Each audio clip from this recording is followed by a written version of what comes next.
Yeah. And the kids that some have to move away from home, don't they? Because they either their parents live other side of the country. What happens with those? Do they put with a family or what? Yeah, we've got numerous digs that we use, and what we tend to do here when they become 16 as well, we try and get as many of them into digs as possible. So even the local lads, just so we could get that continuity with them really. And they've been playing together for a few years before they come into us, and it gels them together a little bit more, and it gives them a little bit of responsibility. So at home, where they have absolutely everything done for them, they go into an environment where they have to respect the people there, respect the stuff that's in the environment. Yeah. So it's good. I think it's good education from that. It's fantastic. I think it's every boy's dream, isn't it, to be picked by an academy and then go on to play professional. Just the last thing, what would be your one bit of advice you'd give to a player coming through the system? Just one bit of advice. Listen. That'd be my biggest, and it literally is one word: listen. Because the ones who listen will have the knowledge to either take that advice on board and take the good things on board, and then obviously take it into the game. And if there's stuff that they don't quite agree with, they don't have to take. They can take it on board, but they don't have to use it. Yeah. So it's just a matter of listening, really, because if you listen, the more you listen, the more you learn. It's as simple as that. Don't get me wrong, lads learn in different ways. So listening at times might be actually watching a session out and there and listening to the coach. It might be the team talks. It might be the feedback you're getting after the game. It might be listening to someone show you something on a board. Picking up information. Exactly, yeah. So. Yeah, because it's right at your fingertips here, isn't it? Yeah, you can't definitely. Get it here. You get so much information every single day, and it's up to the boys to take it on board then. So you've been at the academy for 7 months. Where did you get spotted? I got spotted at a FIFA World Cup over in Korea in the under-17s tournament. And they just came up to you after the tournament and said, fancy joining our academy? They just called up my coach and said, we'd like to have this player on a trial, 2-week trial over here, and can we get him over in the next couple of months? And you may notice that that's not a West Midlands accent, that's actually a New Zealand accent. So you've come all the way from New Zealand. You must be missing your family terribly. I am, very much, but my mother's moved over, so it makes it a lot easier. That's brilliant. That's a big commitment for your mum. It is, very much so. So you two live together and she does all the cooking for you, looks after you and stuff, just like at home, but actually in West Brom? Yeah, basically. Just does all the homey type things. And who's back at home? Who have you left back at home? I got my dad and my sister back home, and grandparents, obviously, the rest of the family back there. And you're on a 2-year contract here, so you go back in the summer and see them? Yes, I go back in a couple of months to see them for a good month and a bit.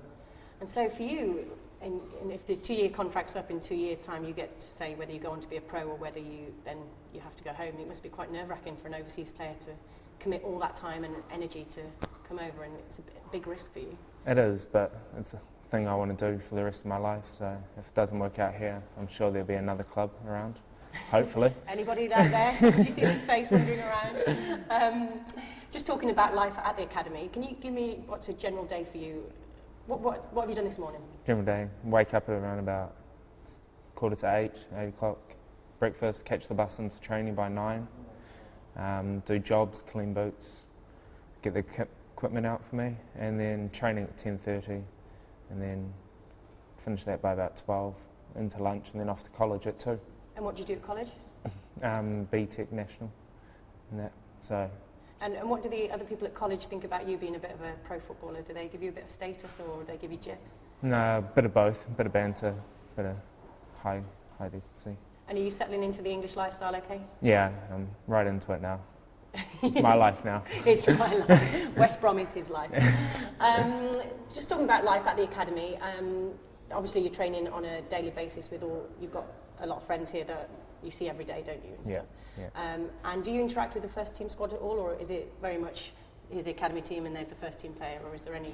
No, we interact a lot, just around the training club rooms and training ground, talking on the pitch if we get a chance to train with them. Yeah. We get to talk to them. And you have to actually clean their boots, is that right? Yeah, you get to clean their boots every morning. It must be a real privilege. Oh, there's one word for it.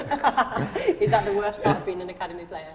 Probably, but you get a bonus at the end of the season, so it's not too bad. What they bonus as in they pay you? Yeah, a bit of money at the end of the season. The first team players say, here's 50 quid, go and... Yeah, go spend it how you like. Quid, or is yeah, well, it's 6 months of cleaning boots, so... How much is that? Got about 150 Did at you? Christmas. Yeah. Nice. I think that's a nice little Saturday job earner. Yeah, it's not too Is there bad. anybody in the first team that have the worst boots? Is it like the academy players go, oh God, I don't want to clean his, they stink. No, not really. Do they all They're all about the same. Are they? And what's your relationship with your coaches here? Because you see them every day, don't you? Do you have do you like talk to them away from football as well, or is it just very much they're the football coaches and that's as far as it goes, or do they have an interest in your life outside of that? Oh, they try to keep football and life separate, but if you need anything outside of football, they're always there to help you. Yeah, there to help you if you have an issue or anything, but they're good. Brilliant. Well, thanks for that. I hope that your contract goes on for you to become a senior player, and I hope that I'm going to see you on Match of the Day one day. Definitely. High five. Right, Romain, well, obviously we're in the boot room here.